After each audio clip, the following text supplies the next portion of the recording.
hơi bất ngờ trên này luôn.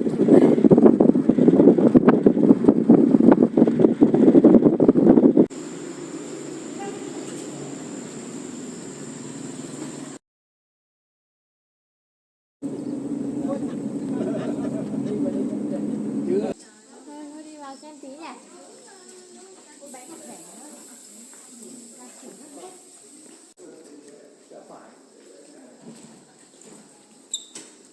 Trong lịch trình lại có cái đoạn xem dao nhỉ? Có mà. Có á? Có.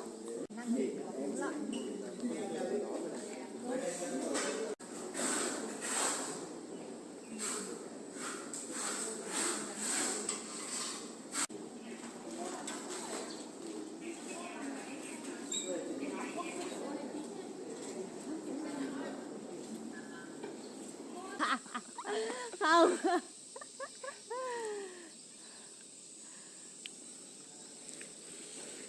Khả năng mua này là mua nét.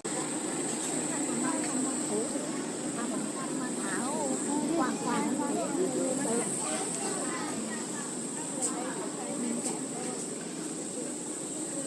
Nghe nón vào khác đi. Nghe 10.000 một cái đây cháu ơi. Nghe vào mua ôn đây. Ở trong nắng lắm. Nắng nóng lắm. Mua ôn.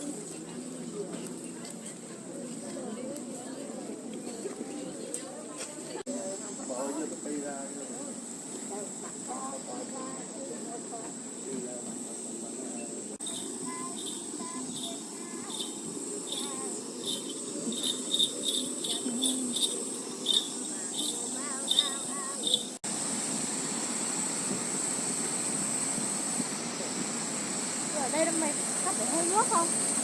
Có.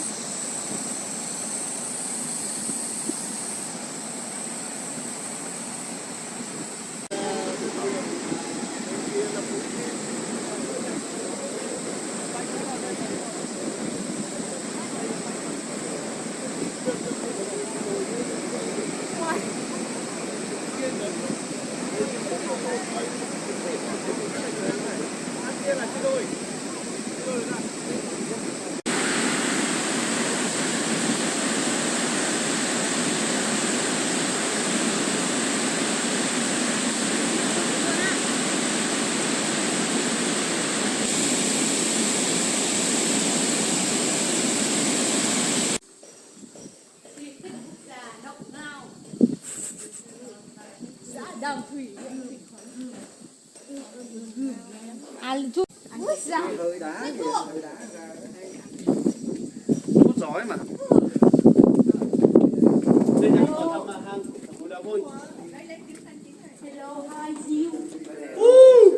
I'm fine, thank you, and you? Bây giờ có người trả lời là mày chết.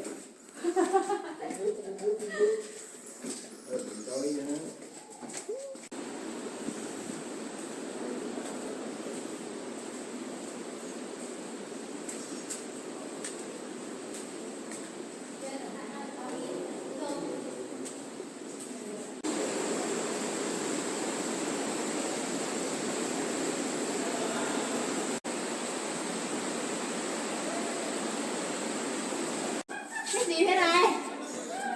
What? Mình đi thôi. Mình vui tao rất mình đã lù rồi. Ui ngu. Tí nữa là đi đường bên kia. Và trước mặt nhà mình là cây san hô đá. Đấy, cái này thì chắc là phải vài triệu năm hoặc là nhiều hơn. Thế thì cái mặt cao nhất kia thì nó sẽ là cái mầm cuối cùng. Bởi vì là nó sẽ thay đổi lúc đó nhà nhá. Thế thì bên này là đồng lường ngao thì có nghĩa là hang hổ. Thế cả nhà mình thử nhìn sang bên tay phải để xem này cái kia giống hổ cả nhà. Đó, các chú xem có giống hổ cho mình không các chú ơi? Đây là hổ kìa đó. Con hổ này nó chờ bà con nhà mình đến từ sáng nên chờ mãi thì đến đói hết người rồi. Trong đá nữa hả? Đó. Thế thì ngoài cái cây săn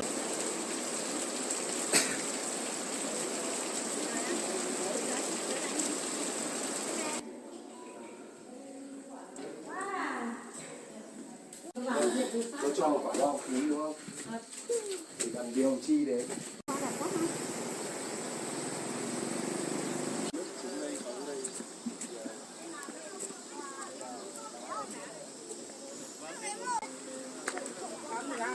yêu tivi mà. Bươi à.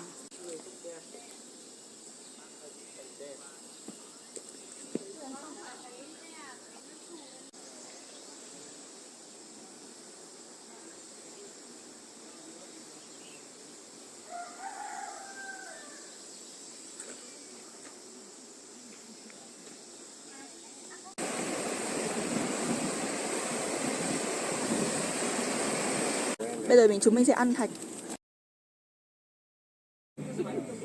Không ạ. Sông Bằng Giang này nó chảy ra. Không, tại cái khu vực đó không cho, không phải cho. Đó là biên giới. Đúng rồi. Lại cái vùng đá này nó sợ và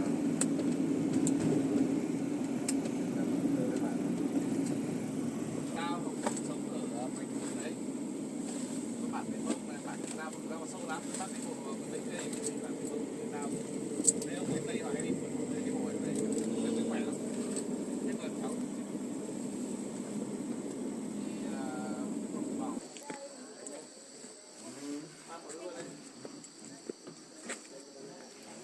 nhưng mình đi sắt này lên cái nhà sàn kiếm sàn kia luôn nhá.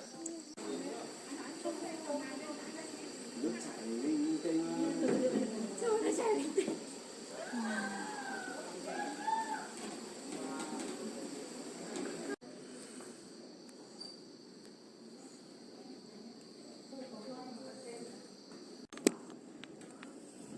Xinh vậy.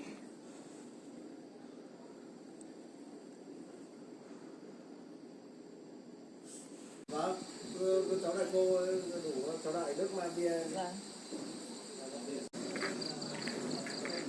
Một người gầy và một người cao, một người luôn buông lời cay đắng lại và vào ngay một người ngọt.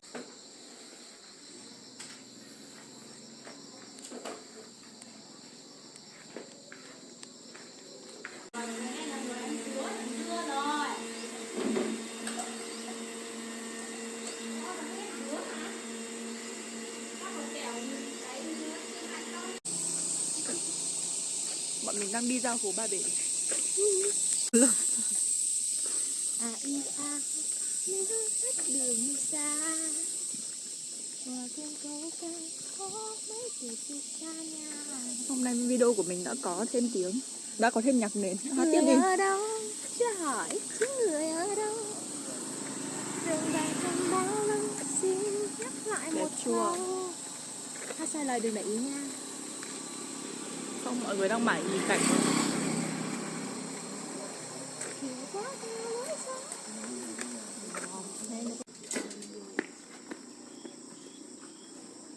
Ở nhà không chịu đi thì lên đây mới lay hoay. Đi rồi chứ ngủ cà phê xong đi tiếp.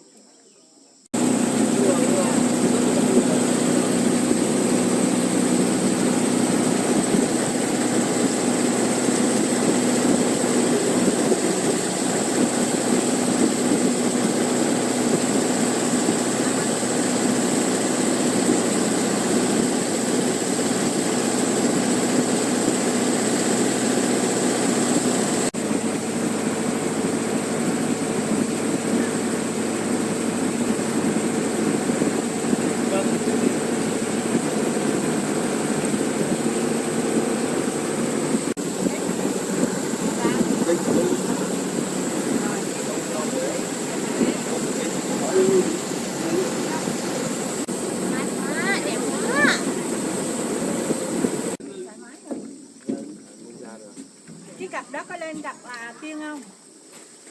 Quái lên đây. Nó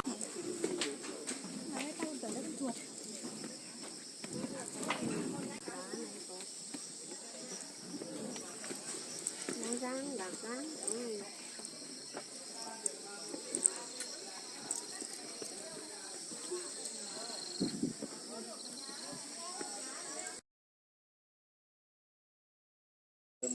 Bây giờ nhờ lại chào có cổng không? Ôi, có phải giới thiệu thôi. Có phải là Con ốc đậu này.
Đẹp Cô quá. leo cẩn thận đấy nhá.